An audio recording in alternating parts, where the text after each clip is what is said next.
Hello, I'm Rob McLam here at St. Bonaventure Assignment 2.2, and this is the fact sheet video.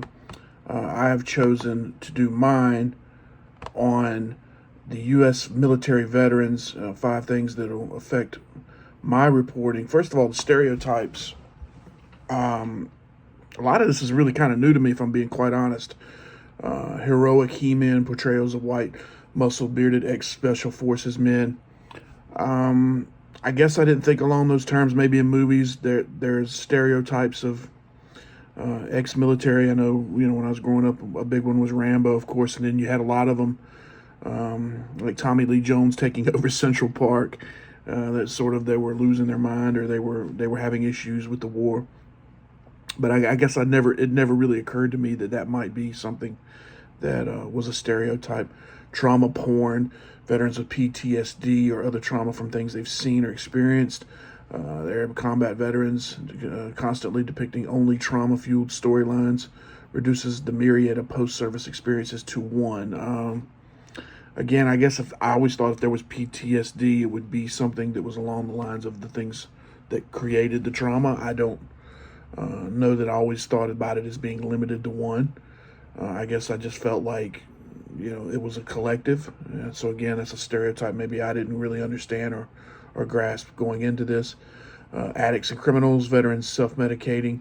We saw that, I guess, in like Lieutenant Dan had an alcohol issue in Forrest Gump. So yeah, I can kind of see that a little bit. A lot of people do turn to drugs or alcohol when they want to forget about experiences in their lives, and that's not just the military. That's just in all walks of life. Socially lost. I have probably seen a lot of that, or at least grasped that stereotype, quote unquote. Unemployable, loose cannons.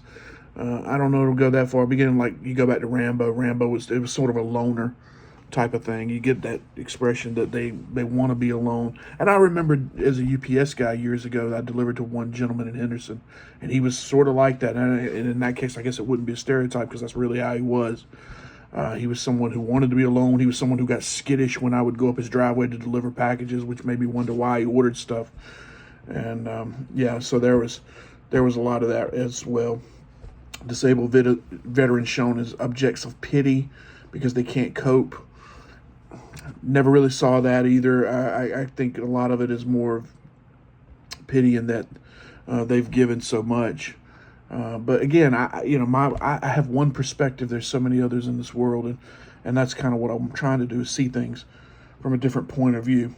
Things we'd like to see more of: educated and skilled. I think we're seeing that. A lot of politicians nowadays are former Marines, former Army people who joined the reserves.